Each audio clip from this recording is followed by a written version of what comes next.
Éphésiens, chapitre 6. Enfants, obéissez à vos parents, dans le Seigneur, car cela est juste.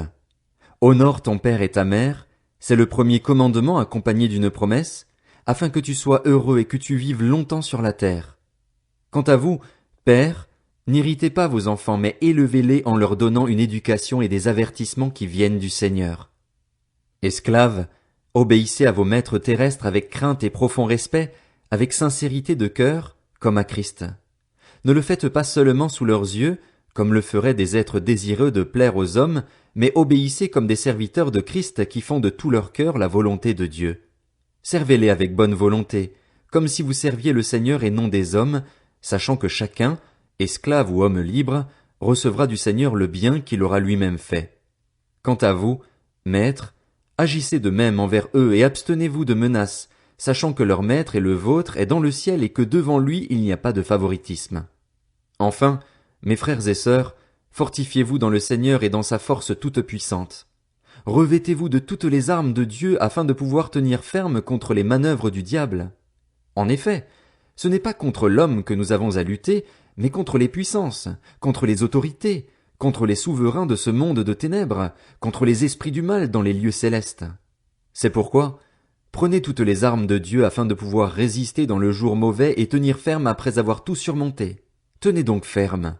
Ayez autour de votre taille la vérité en guise de ceinture. Enfilez la cuirasse de la justice. Mettez comme chaussure à vos pieds le zèle pour annoncer l'évangile de paix. Prenez en toutes circonstances le bouclier de la foi, avec lequel vous pourrez éteindre toutes les flèches enflammées du mal. Faites aussi bon accueil au casque du salut et à l'épée de l'esprit, c'est-à-dire la parole de Dieu. Faites en tout temps par l'esprit toutes sortes de prières et de supplications. Veillez à cela avec une entière persévérance et en priant pour tous les saints.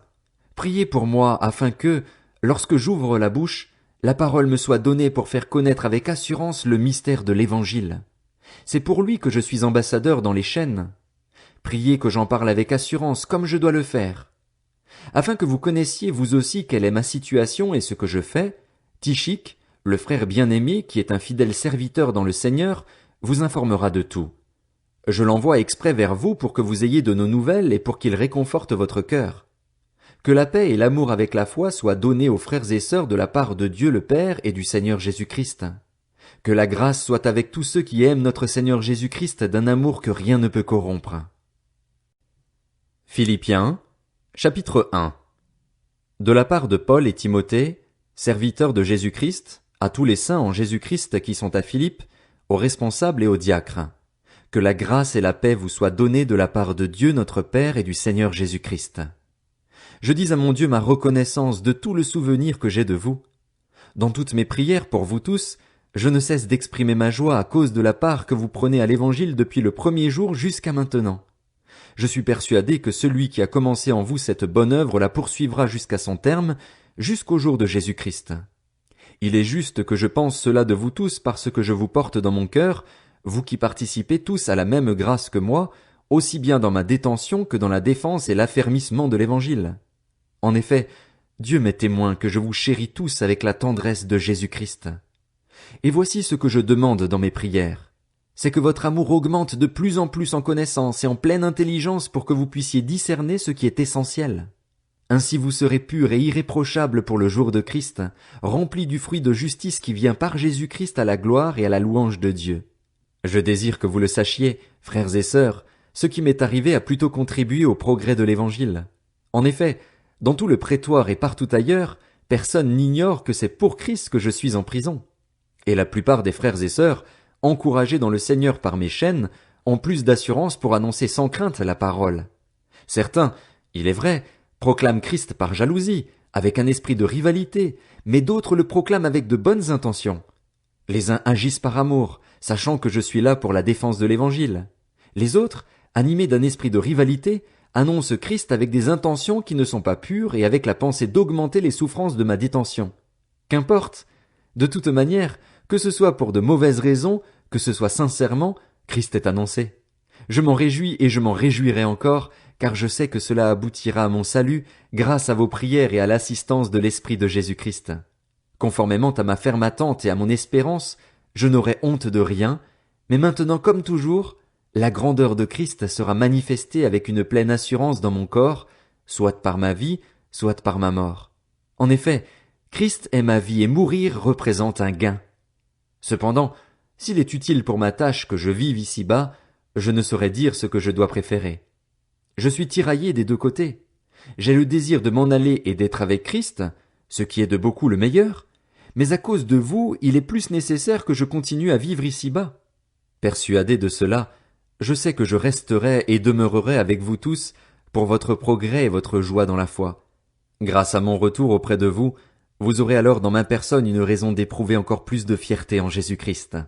Seulement, conduisez-vous d'une manière digne de l'évangile du Christ. Ainsi, que je vienne vous voir ou que je sois absent, j'entendrai dire de vous que vous tenez ferme dans un même esprit, combattant d'un même cœur pour la foi de l'évangile, sans vous laisser effrayer en rien par les adversaires. Pour eux, c'est une preuve de perdition, mais pour vous de salut, et cela vient de Dieu. En effet, il vous a été fait la grâce non seulement de croire en Christ, mais encore de souffrir pour lui en menant le même combat que celui que vous m'avez vu mener et que, vous l'apprenez maintenant, je mène encore. Philippiens, chapitre 2. S'il y a donc de l'encouragement en Christ, s'il y a de la consolation dans l'amour, s'il y a une communion de l'esprit, s'il y a de la tendresse et de la compassion, rendez ma joie parfaite en vivant en plein accord. Ayez un même amour, un même cœur, une unité de pensée. Ne faites rien par esprit de rivalité ou par désir d'une gloire sans valeur, mais avec humilité considérez les autres comme supérieurs à vous-même. Que chacun de vous, au lieu de regarder à ses propres intérêts, regarde aussi à ceux des autres. Que votre attitude soit identique à celle de Jésus-Christ.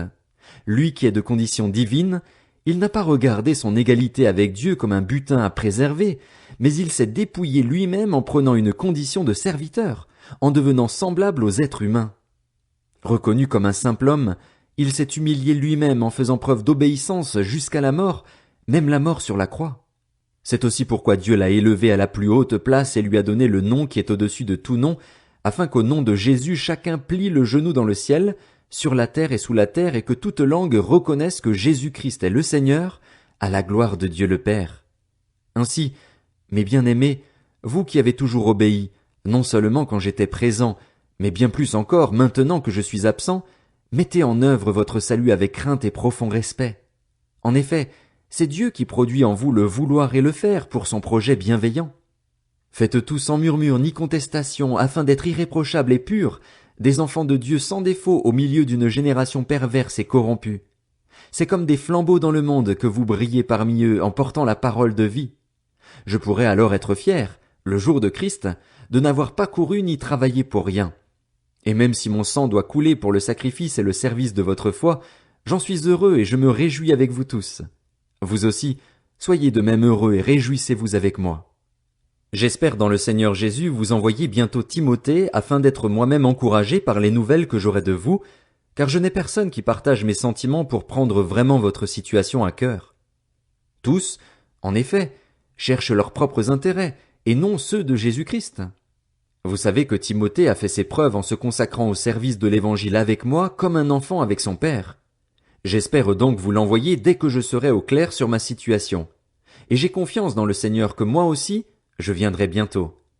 J'ai cependant estimé nécessaire de vous renvoyer mon frère Épaphrodite, mon collaborateur et mon compagnon de combat, que vous aviez envoyé afin de pourvoir à mes besoins. Il désirait vous revoir tous et se tourmentait parce que vous aviez appris sa maladie. Il a été malade, en effet, tout près de la mort, mais Dieu a eu pitié de lui, et non seulement de lui, mais aussi de moi, afin que je n'aie pas tristesse sur tristesse. Je m'empresse donc de le renvoyer pour que vous puissiez vous réjouir de le revoir et que je sois moi-même moins triste. Accueillez-le dans le Seigneur avec une joie sans réserve et ayez de l'estime pour de tels hommes. En effet, c'est pour l'œuvre de Christ qu'il a été près de la mort. Il a risqué sa vie afin de vous remplacer dans le service que vous ne pouviez pas me rendre.